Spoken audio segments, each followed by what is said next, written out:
గంటల కొద్దీ మండుటెండలను లెక్క చేయకుండా నిరసన వ్యక్తం చేస్తున్న తుమ్మూడు మణిప్రియ.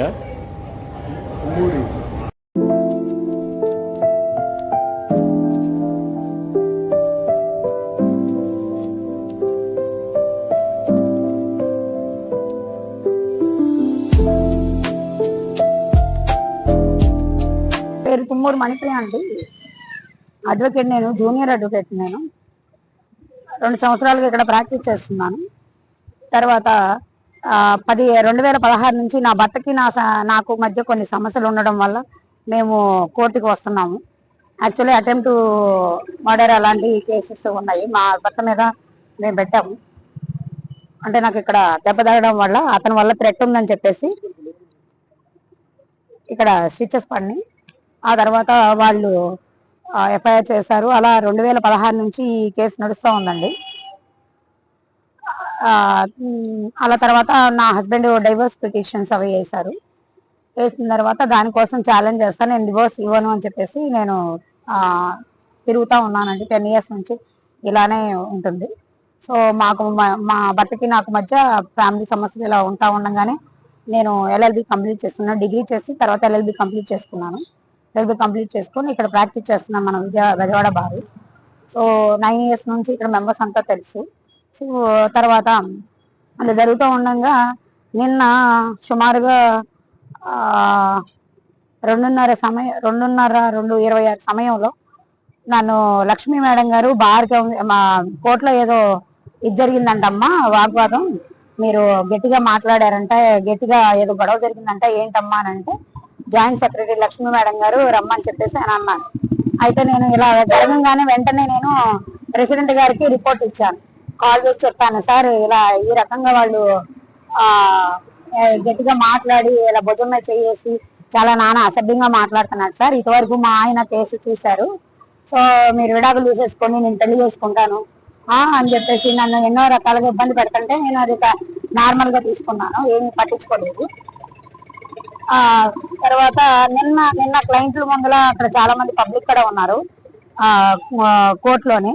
ఏంటి నువ్వు ఇంకా విడాకులు తీసుకోలేదు, సెటిల్ చేసుకోలేదు ఏంటి, చేసుకున్న తర్వాత నేను మ్యారేజ్ చేసుకోవాలనుకుంటున్నాను నిన్ను, అది ఇది అని చెప్పాడు. ఏంటి సార్ ఏం మాట్లాడతారు మీరని చెప్పేసి నేను చాలా గట్టిగా ఖండించి ఒక రకంగా తనతో గొడవ పడడం జరిగిన తర్వాత వెంటనే ఇలా జరుగుతుందని చెప్పేసి వెంటనే నేను సార్కి కాల్ చేసి చెప్పాను. చెప్పిన తర్వాత లక్ష్మీ మేడం గారు బార్కి ప్రెసిడెంట్ గారు ఛాంబర్కి రామ్మా అని అన్నారు. సరే వస్తున్నాను మేడం అని సుమారుగా 2:30 సమయంలో మధ్యాహ్నం ఇక సార్ దగ్గర ఛాంబర్కి వచ్చాను. ఛాంబర్కి వస్తే మేడం అడుగుతున్నారు. అప్పటికే సౌందర్య, పెట్టల శ్రీనివాసు ఇంకా చాలా మంది మనుషులు అక్కడ ఉన్నారండి. ఛాంబర్లో పిలిచిన తర్వాత మేడం అడుగుతున్నారు, ఏం జరిగిందమ్మా ఏంటి చెప్పండి అని అంటే నేను ఇలా ఎక్స్ప్లెయిన్ చేస్తా ఉన్నాను. ఎక్స్ప్లెయిన్ చేస్తా ఉంటేనే మధ్యలోనే వాళ్ళు వాగ్వాదానికి మధ్యలో నా మొత్తం కంప్లీట్ అవ్వకుండానే మధ్యలో మాట్లాడి ఏది ఎట్టి పరిస్థితుల్లో కూడా అలాంటివి జరగదు మేడం, నేను డివోర్స్ తీసుకోవడం సెటిల్ చేసుకోవడం అన్నది జరగదు, అది మీరెవరు అడగడానికి, నా ఇష్టం. అసలు ఆయన ఏంటి ఇలా పబ్లిక్ గా, నేను ఒక అడ్వకేట్ ని పబ్లిక్ గా పట్టుకొని భుజం మీద చెయ్యేసి ఇలా మాట్లాడుతున్నాడు. ఏంటంటే సీనియర్స్ అని మనం నమస్తే చేసుకుంటాము, ఏమన్నా సపోర్ట్ కావాలంటే తీసుకుంటాం, అంతే తప్ప ఎట్లయినా సరే ఈ అమ్మాయిని చంపేయాలి అని చెప్పేసి నిన్న చేసిన ఆ చర్యకి తర్వాత నన్ను మానభంగం చేయడానికి ప్రయత్నించిన ఆ పెట్టల శ్రీనివాసుని, తర్వాత సౌందర్యాని, ఇంకా మరికొద్ది మంది అక్కడ అడ్వకేట్స్ ఉన్నారు, సరైన పేర్లు నాకు తెలియదండి. వాళ్ళందరినీ కూడా మీరు వెంటనే యాక్షన్ తీసుకొని ఎఫ్ఐఆర్ చేసి వాళ్ళ మీద కఠిన శిక్షలు తీసుకుంటే తప్ప నేను ఈ రోజు నుంచి రోడ్డు మీద ధర్నా మొదలు పెట్టానండి. నేను ఇప్పటి వరకు వాళ్ళ మీద ఎఫ్ఐఆర్ కంప్లైంట్ అయ్యి వాళ్ళు రిమాండ్కి వెళ్లే వరకు కూడా నేను ఇక్కడే ఉంటానండి. ఎందుకంటే నేను చూస్తానే ఉన్నారండి, ఎవరో కాపాడలేదండి. తర్వాత పరిగెత్తుకుంటా నేను ఇక్కడ రోడ్డు మీదకి వచ్చానండి. రోడ్డు మీదకి వచ్చిన తర్వాత వాళ్ళు ఏం చేయలేదండి.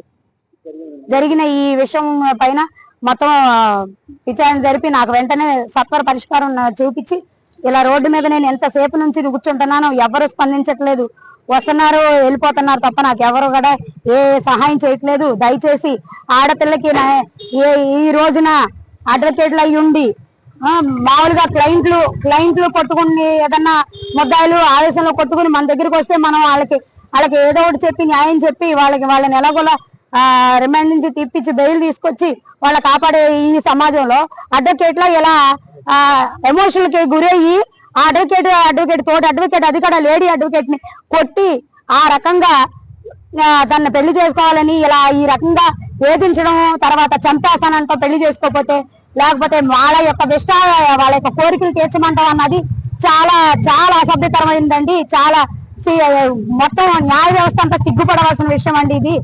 ఇప్పటికి కూడా ఎవరు కూడా సపోర్ట్ వరకు రాలేదండి. ఇదే ఇంకొక ఆడకూతురికి జరిగితే ఎలా ఉంటది? నేను అందుకనే ఈ రోజు ఆడవాళ్ళు ఇలాగే బయటకు వచ్చి చెప్పుకోలేకపోతున్నారు. అవసరమైతే చచ్చిపోతున్నారు కానీ ఇట్లా పొరుగు తీసుకోకూడదని ఎంతో మంది ఆడపిల్లల జీవితాలు ఇది అవుతున్నాయి. ఈ రోజు నేను ధైర్యంగా వచ్చి ముందుకు వచ్చి నిలబడి చేస్తున్నాను. మరి ఎంతమంది ఆడవాళ్ళు నాకు సపోర్ట్గా వస్తారో నేను వెయిట్ చేస్తున్నాను. తర్వాత దీన్ని ఈ రకంగా ఈ విషయాన్ని వదిలేయకుండా వాళ్ళిద్దరి మీద యాక్షన్, ఇంకా మరి కొంతమంది అడ్వకేట్స్ వచ్చి నేను కోర్టులోకి రానివ్వం, నేను ప్రాక్టీస్ చేయనివ్వం, ఇప్పుడు కనుక నువ్వు మీడియాకి వెళ్తే నిన్ను బార్ నుంచి తీసేస్తాము, సస్పెండ్ చేసేస్తాము అని చెప్పేసి ఇప్పటికే నాకు పెద్ద కమిటీ వేస్తామమ్మా అయ్యమ్మా అయ్యని చెప్తున్నారు. అవన్నీ కూడా నేను నమ్మనండి. వాటి మీద నాకు విశ్వాసం లేదు. ఎందుకంటే నిన్న జరిగింది, ఇప్పుడు బార్ అసోసియేషన్ పరుగుపోతుంది అంటున్నారే తప్ప ఈ ఆడబిడ్డకి ఆడ కూతురికి ఒకవేళ నేను ఆడబిడ్డనైతే ఏమయ్యేది?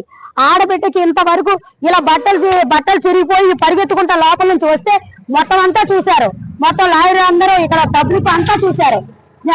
మీడియాలో కూడా ఒక మీడియాలో కూడా ప్రచారం అయిందండి. ఈ రకంగా బట్టలు చిరిగిపోవడం ఇవన్నీ వాళ్ళు చూశారు, అన్ని చూశారు. ఇంతవరకు కూడా స్పందించకపోవడం పోలీసు వారు మరి ఎందుకు ఆగుతున్నారు అన్నది నాకైతే తెలియదు. నాకైతే రాత్రి మేడం గారు నాకు 11:30 12:30 ఆ టైంలో కూడా సుమారుగా నాకు ఎఫ్ఐఆర్ రాస్తా అన్నారు. కానీ ఇప్పుడు వరకు ఎందుకు వేయలేదు అన్నది చాలా ఇదిగా ఉందండి. నాకు చాలా భయంగా ఉంది.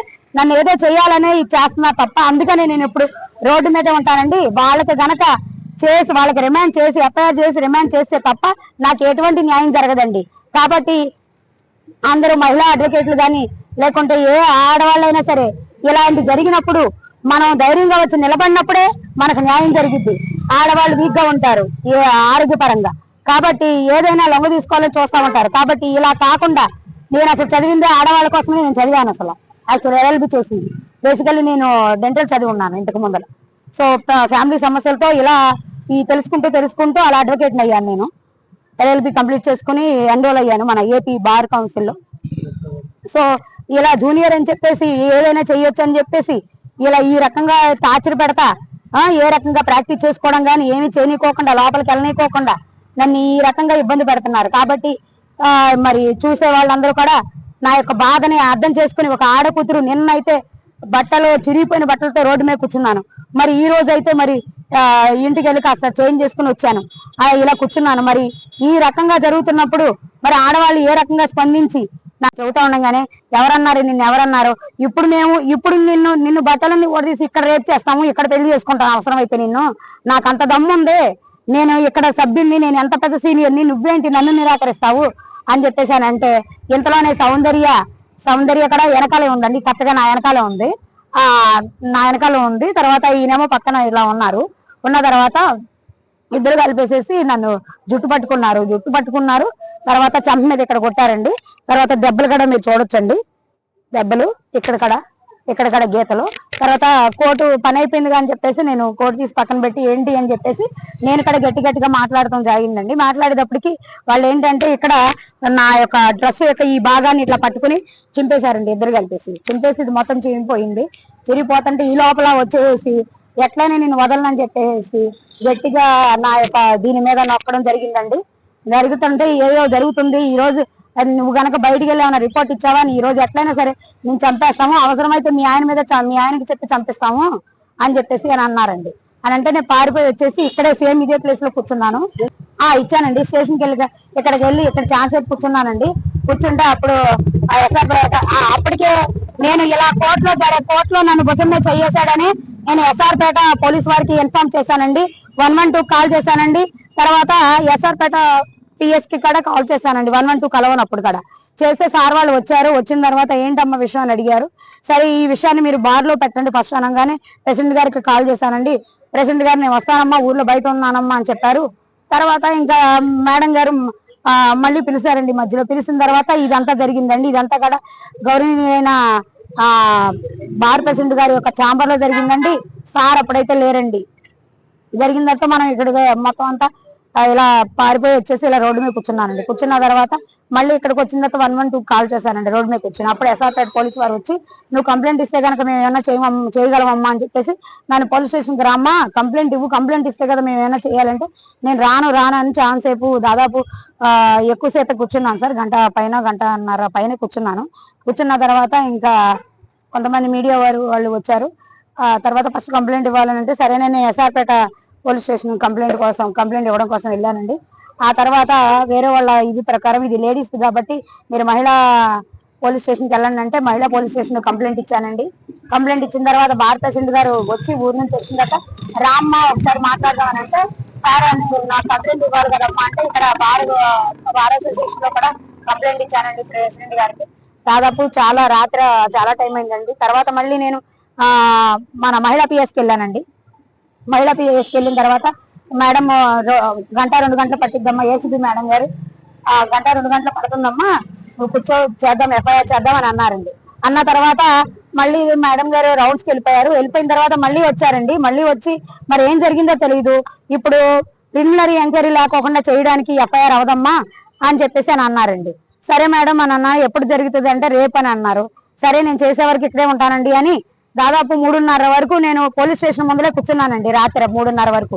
తర్వాత మా అమ్మగారు బాబుకి ఇబ్బంది అవుతుంది రా ఏంటి గొడవలు అని అంటే నేను ఇంకా పిల్లోడి కోసం అని చెప్పేసి నేను ఒకసారి బాబుని చూసుకుందామని వెళ్ళానండి. వెళ్ళి మళ్ళీ తర్వాత మన బార్ అసోసియేషన్ దగ్గరికి మేడం గారికి ఫోన్ చేస్తే అమ్మా నువ్వు కదా అక్కడికి రా, మేము ఎంక్వైరీ చేపిస్తాము అని అంటే సరే మేడం అని చెప్పేసి వచ్చానండి. వచ్చిన తర్వాత అప్పటి నుంచి ఇప్పటి వరకు ఏ ఎంక్వైరీ లేదండి. ఫోన్ చేస్తే జడ్జి గారిని అడగాలి, ఈ కేసు పెట్టాలంటే జడ్జి గారిని అడగాలమ్మా అని చెప్పేసి కోర్టు ప్రాంగణం జరిగింది, జడ్జి గారిని అడగాలి, జడ్జి గారి పర్మిషన్ తీసుకోవాలి అని అంటున్నారండి. ఇప్పుడు ఏదైనా సరే విషయం జరిగినప్పుడు మామూలుగా జనరల్ గా క్లయింట్లు కొట్టుకుంటా ఉంటారు. వెంటనే కన్సర్న్ పోలీస్ స్టేషన్ కి వెళ్ళి ఆ యొక్క విషయాన్ని మేము చెప్పుకోవడం, కేసు నమోదు చేయాలా లేదా లేకపోతే కౌన్సిలింగ్ ఇచ్చి పంపించడమా జరుగుతూ ఉంటదండి జనరల్ గా. ఇప్పుడు